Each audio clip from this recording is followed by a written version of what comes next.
We are live. How you doing? Great. How about you? It's good to be back. Yeah. So today we're gonna go down memory lane. Okay. Sounds good to me. Start.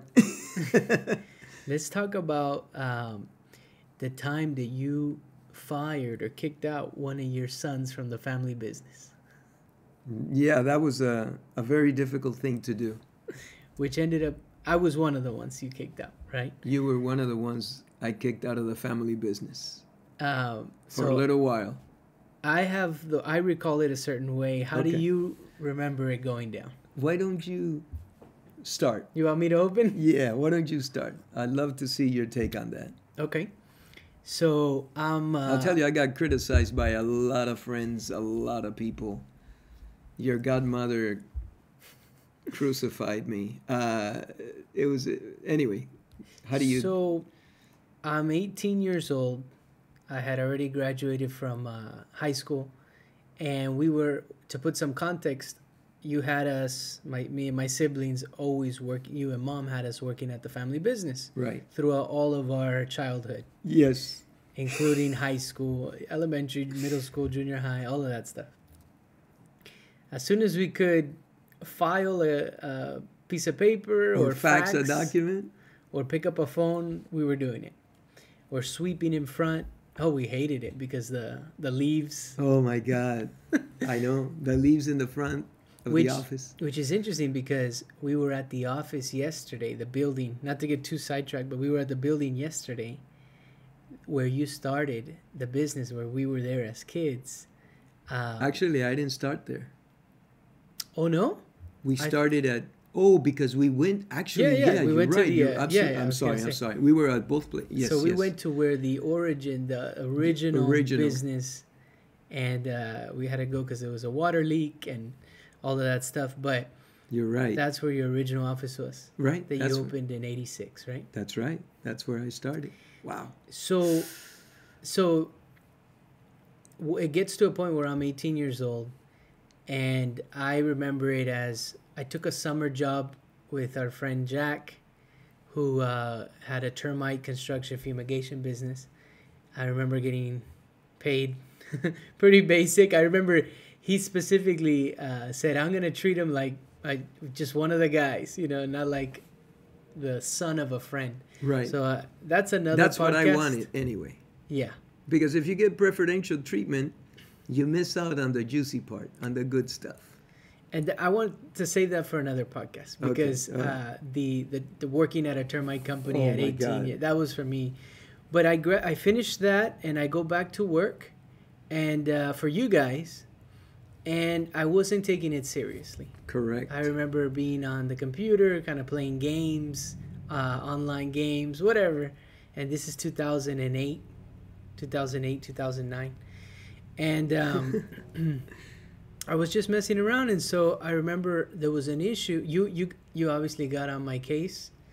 And there was an issue because my truck had a big problem with it.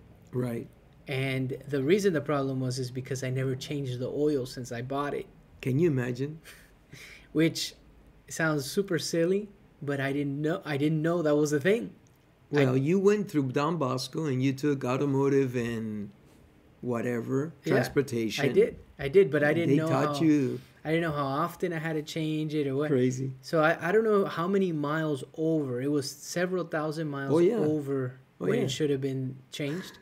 And it got to a point where the engine was having a huge issue. And so they said, hey, it's going to cost like, what, $4,000? $4,200. Something like that, right? Oh, yeah. $4,000 to fix the Over issue. 4,000. And I didn't have that money. No, and I got really upset. And so I go to you, and then you say, hey, I'm not going to pay that. And then I don't have the money. I was barely working and working for you guys. I wasn't getting paid premium either. No, but you weren't working hard at all. You were right. You weren't taking the business serious at all. Wasn't. So I wasn't. And so, and I it's didn't fair even to know. say you were getting paid what you were worth at the time. Fair enough.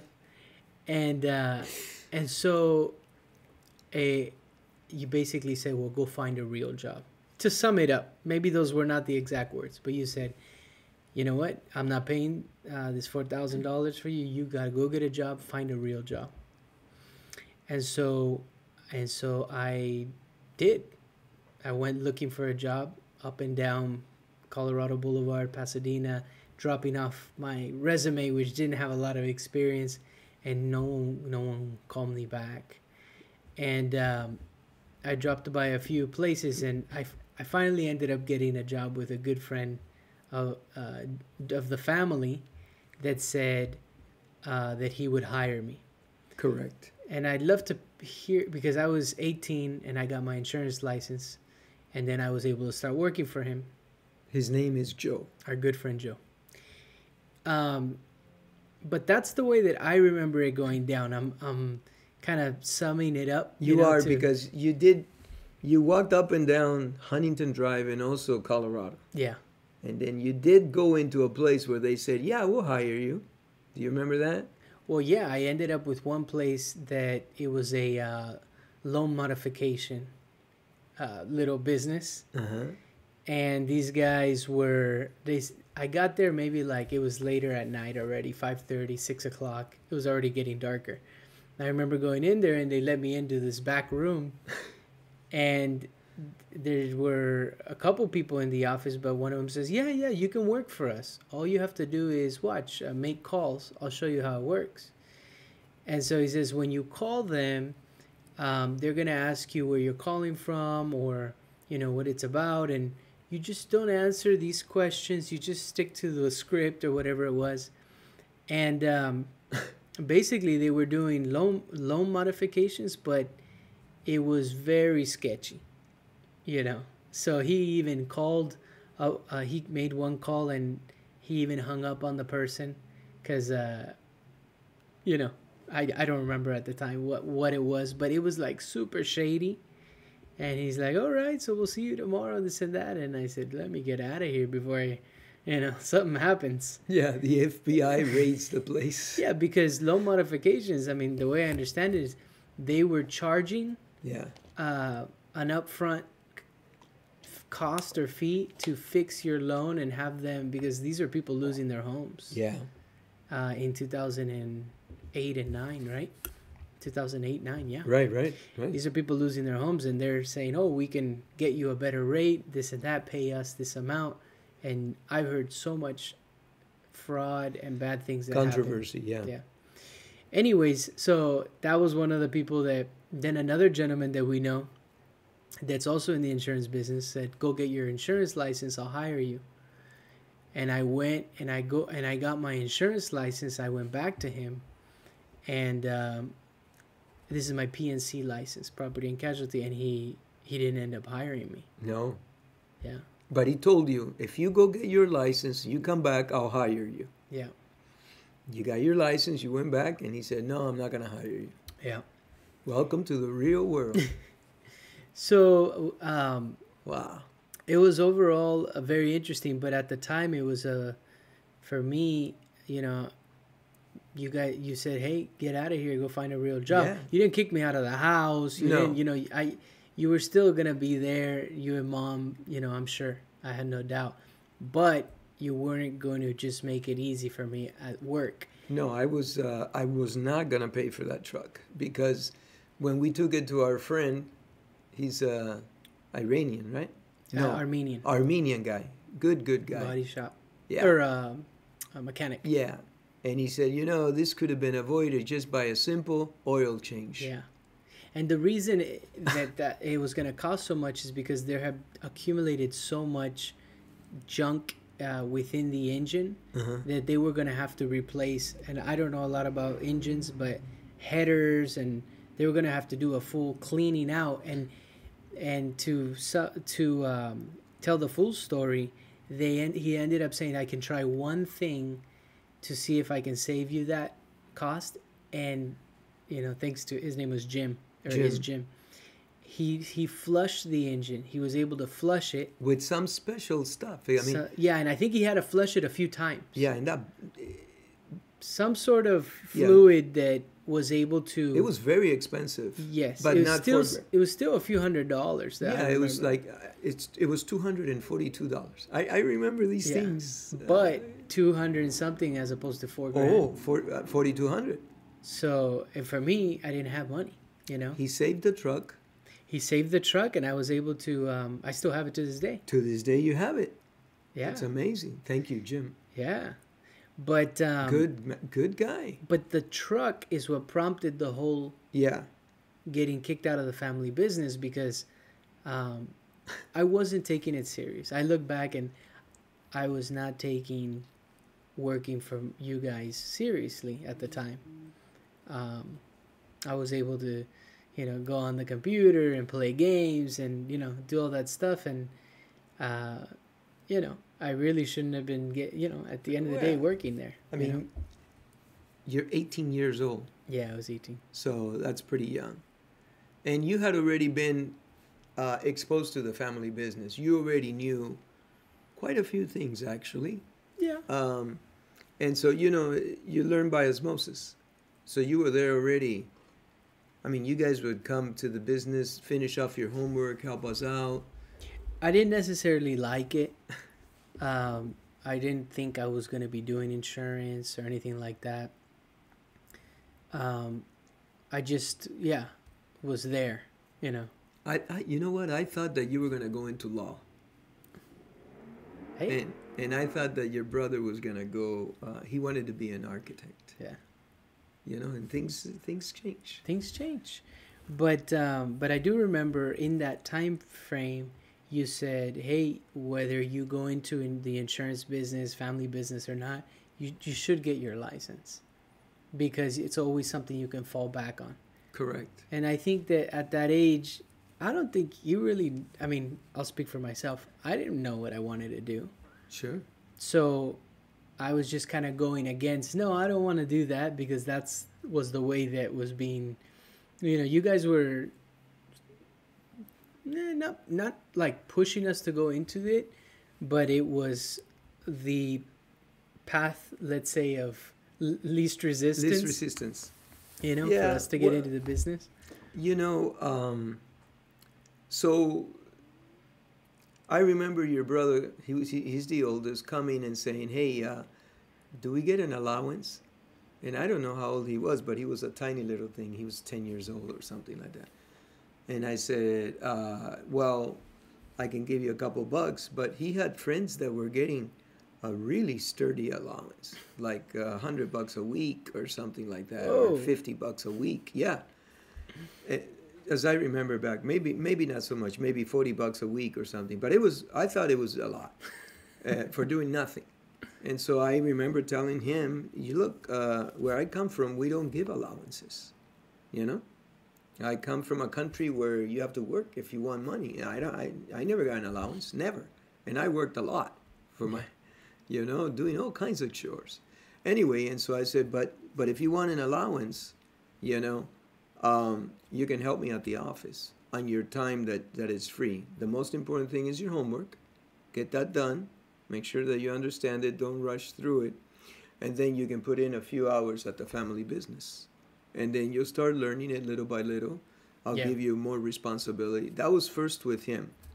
And then everybody else followed suit. Yeah. Because everybody was looking for an allowance, And then, explaining to your kids, hey, because you go to the store and a toy costs $100, but you only have 20 or 30. Well, then you're going to have to, save for another week or 3 more weeks. If you're getting $20, you're not going to make.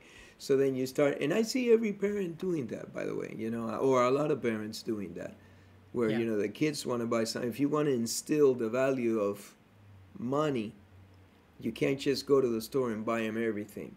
There needs to come a point in time when you say, how much money do you have?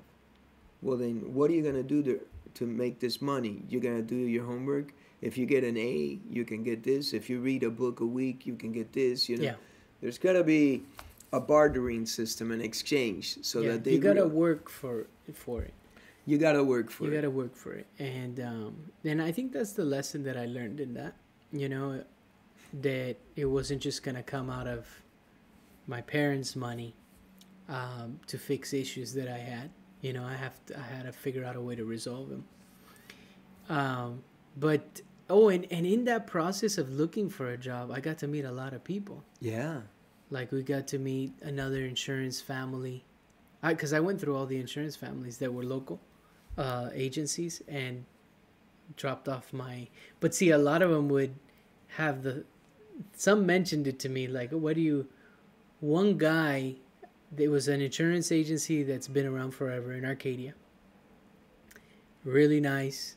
The one of the owners brought me in and let me, was interested in what I was doing, and I said, oh, I'm looking for work, and she walked me around the office and introduced me to some of the staff, and then one of the staff said, well, what are you doing here?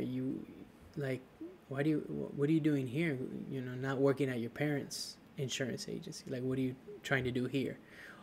I took it as insinuating, like, are you just trying to, like, steal clients or learn the business from us or what, And that wasn't the case, but I thought that was interesting. And I'm sure a lot of people thought that maybe, why am I going to work for the competition, let's say, when my family is in the business? Correct. So that was something that I came across. And we won't mention names, but the gentleman that told you, go get your license and come back. Yeah. It's my understanding that later on he says, well, all I'm really going to do is be training you to go back to the competition. Right. Right? Because people would think, oh, you're going to go back to the family business. Right. Which is insurance. Yeah. And we did a lot of marketing. We did a lot of presentations. We were all over the place. So it's not like people didn't know who we were, We used to write a lot of business in that area. And so, but yeah, it's interesting. It's part of growing up. You were 18 years old. Yeah. I mean, how many 18-year-olds go out and looking for, well, I'm not sure, but not many, I would guess, I don't know. Well, I think it also, because a part of me thinks like, okay, experiences shape who you are, but then also you see some people just have something that they're born with, like a certain drive or a certain character. Like we see it in the youth in the family, right? Right. Some of them are just born a certain way, stronger characters, very easygoing, smiling, more serious, like the different characters at birth. But then experiences also shape that person. And then, so at 18, having to go on the street by myself, you're a grown man, whatever, but no, you're still a kid. I was a kid. At least mentally, I was still a kid, because there are 18-year-olds that maybe have to support a family already. Right. So that's the thing. It's not, I'm not saying that every 18-year-old, but I was still a kid mentally. Mm-hmm. And I had to now go out to the street looking for a job, and no one called me back. No one gave me much time a day. So that's an experience. And then I was willing to keep looking until I finally landed something. And we're friends to this day with Joe. Yeah. Who gave me my first job in insurance outside of course, the family business, and taught me a lot. He would take me to the headquarters. He took me to the headquarters of the company, but he also would take me around Christmas. He would do marketing. He would take gifts to his specific clients that he wanted to connect, every year, show face, and continue that relationship. That's what we do, And so it was funny because in a previous podcast, we were talking about the opportunities are out on the street, and you have to go out and build relationships and things like that, at least from my perspective. And that's what he was doing. He liked being in front of people. As a matter of fact, he has a lot of history with us because he insured your parents, my grandparents, when they came from Cuba. Right. He was their insurance agent, and then he ended up hiring me to work for him when I was 18. Amazing, huh? It's really cool how it's full circle. Full circle. And Let's see who you end up hiring let's in see. your future business. Yeah, yeah. I think that the world. We say the world is it's a small world, right? It is. Because in reality, like the 6 degrees of separation that occurred yesterday, where we meet the doctor, we see the doctor yesterday, and we know. I bring up, hey, wasn't this other gentleman also that same type In of your field. in your field? And he said, and you say, yeah, and you called him up, and they ended up being in the same class, graduating class, or a semester apart or something like that. So it's just everything. The connection will always. It's be there. amazing. Yeah. It truly, really is. But I do think that that was a formative time for me. It shaped me at that moment because I kind of needed that. And I was just coming off working a summer at a termite company. So I was seeing what hard labor is under the sun. I was the gopher. And I went to a desk job now, but it was in the family business. And I wasn't taking it serious. That's all I can think of, that I just wasn't taking it serious. Well, I was willing to give you time to get your act together. However, the truck, the thing with the truck, that's the thing that sparked everything in me, because $4,200 just because you didn't do the oil change. Right. And I understand it's not your thing, but you went through power and transportation at Bosco. You knew how to change oil. You knew how to they taught those basic things over there. And I was thinking, what the heck? Don't know. I'm not gonna pay it. I'm not getting you another truck. Because you bought that truck with your hard-earned money. Yeah. Oh well. The down payment. The down payment. You put the down payment through the years that you saved. Yeah, so the story of the truck is it's junior year of high school. Yeah. Paul graduates because he was my ride. We were driving together, my older brother Paul. And then it was starting junior year, and it was like, hey, you are going to need a drive now. And I said, cool. I think I was probably 16, 17 maybe. 17. So I was able to we went to CarMax and we walked around, and I don't remember if it was raining or not, but we walked around and I saw the white truck. I know where it was parked in the lot, and I said, me too. Yeah, and it was facing the freeway. It was towards the end of the lot. Yes, but I think it was facing the CarMax building. Oh, it was? Okay. Yeah. Anyways, yeah, you're right. Yeah, and so I said, that's a nice one. I remember looking, those Frontiers. It's a Ford F-150 for those listening. But 2004. It looked beautiful. It looked great. And all I remember is you looked at it and you looked at me and you say, hey, Dad, I really like this one. And I thought, he found his truck. You helped me finance it. Right. But I had to put the down payment, which was, I put $1,000. And I remember telling you, hey, some of these, because I gave you the dollar bills cash. And I remember saying some of these dollar bills, like they were 20s or a $50 bill, are 20 years, they're like 10 years old or 15 years old. Getting little presents for your birthday. Christmas, all different stuff, right? And you saved it. And I saved it in the piggy bank. And then I was able to come up with $1,000. That's great. And then you helped me finance it. However, I don't remember at what age, if it was age, at 21 years old, or I don't remember exactly at what age, but you said, all right, time to pay me back. And I had to pay you off, and I wanted to pay. I remember doing $1,000 a month until I paid you off. And I paid you what I would say is, I guess you gave me somewhat of a deal, but I still had it was a good amount of money for me. I remember my bank account was at zero every month, but I was working and I was able to pay you off, and then it became my truck. That's why you have it today. I've been taking care of it since. Because it was that, the sweat of the brow, of your forehead. Yeah. You had to do it. I did the same thing with your brother. Yeah. He paid me back too, and he still has his truck till today. Actually, Yeah. now yours is Whether running. it's running or not. Yours is Mine's- running. I don't think his is running, but he still has it. He still got it. He's still got it there. We got to figure out what's wrong with that motor. It's just, I was with our friend Joe the other day, Yeah. and his father did something similar.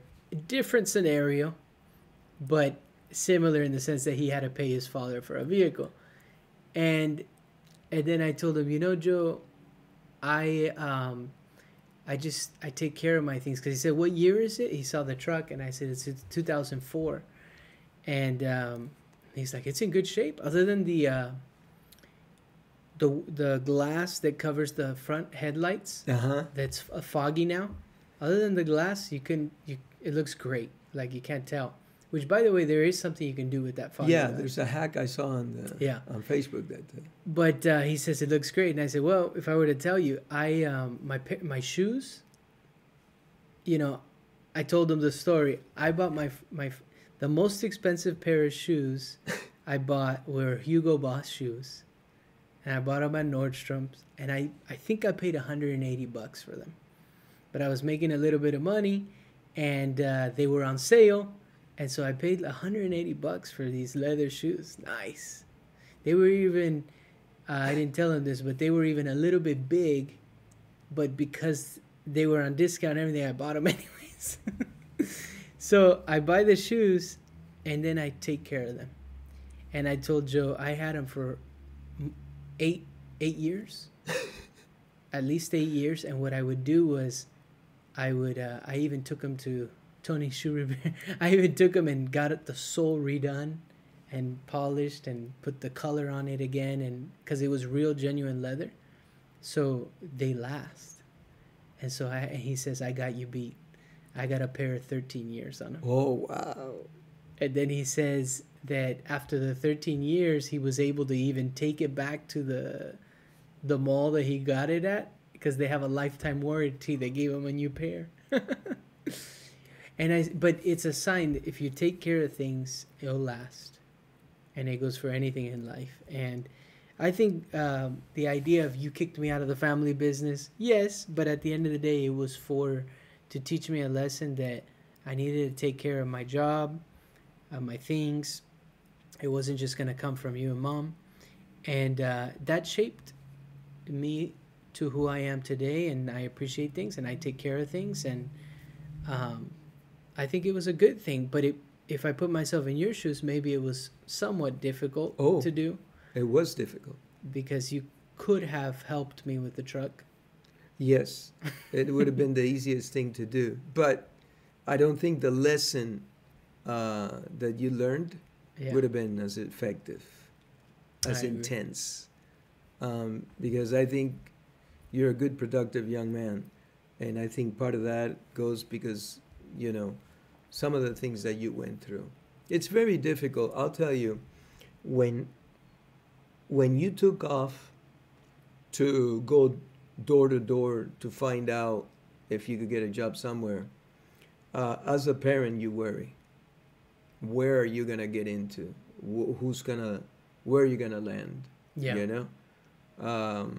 And so you worry because it could have gone bad. Sure. As they walked you into that back room, you could have been mugged, Sure. So, so that, had something like that happen, it would have been the biggest regret of my life. The biggest regret of my life. And I don't know how you live with it, because I could have easily given you the $4,000, but I refused to. It was a lesson that I thought it would be good for a young man to learn, not because it's you, but anybody that goes through whatever, it will teach them to appreciate the things they have if they have to pay for it. That's why a lot of sometimes programs that give all kinds of things out, I don't know that that's the right thing. Yeah. We need to have a heart. We need to have empathy. We need to care for our fellow human being. But I don't know that giving things away without somebody having a little speck of effort into it it's the right thing to do. Yeah. You know? Yeah. I've always had to work for everything I've ever got, and I've had to work hard. Yeah. And I take care of things. I have things that have lasted, I mean, years and years and You years. have some decade-old shoes? Oh, not anymore. No? No. Mom everything- made you throw them out? Yeah. Mom made me throw Me all too. kinds Now of that stuff I'm married, I had to dump a bunch of my favorite shoes. Yeah, same. Yeah. Then get rid of this, get rid of that. This is old. You know? Yeah. And with me, it's even more dramatic because I come from a place where we didn't have anything. So I save everything that I can. Yeah. And Mom, Yeah. you know, at some point you got to get rid of it. You know, you become a hoarder, right? Yeah. And that's not good. No, but also good things that do cost. Sometimes they last longer. Right. Like those shoes that I bought that were, real leather. They lasted me a long, long time. Instead of buying cheap shoes, Right. that would only last maybe a shorter amount of time. So as you look back, would you say it was a positive thing or it was difficult while you were going through it? Oh yeah, it was difficult going through it, but I knew at the end of the day I had you guys, the support of you guys. So I knew that you guys were gonna be there, but I knew that I knew I was goofing around. That's the thing, and I guess and looking into it, saying that I didn't. So I do appreciate that now.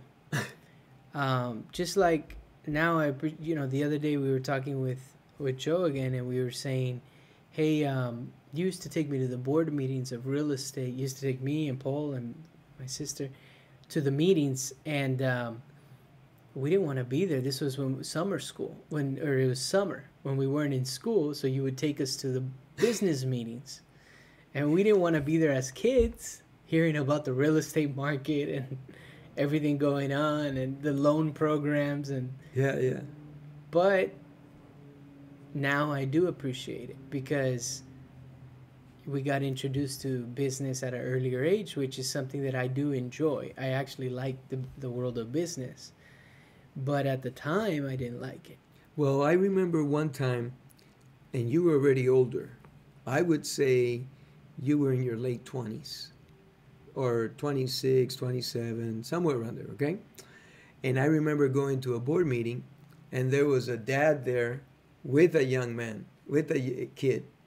And I think he was, I don't know, 12, 10, something like that. And I remember you went up to them and you said, listen, I went through the same thing. Right now you might be hating this, but remember you talking to that kid? Yeah. Yeah. I'm trying to think which board that was at, but yeah. No, yeah. Well, I've seen you do that a couple of times where you've gone up to the young man and... Well, in saying that, you reminded me of, I was parking, and it was at a church parking lot on a weekend, and there was a gentleman, Hispanic gentleman, with his daughter washing cars. Oh. And I do remember going up to the father and saying, it's great that your daughter is helping you. And then I remember telling her, hey, that's great you're helping your dad.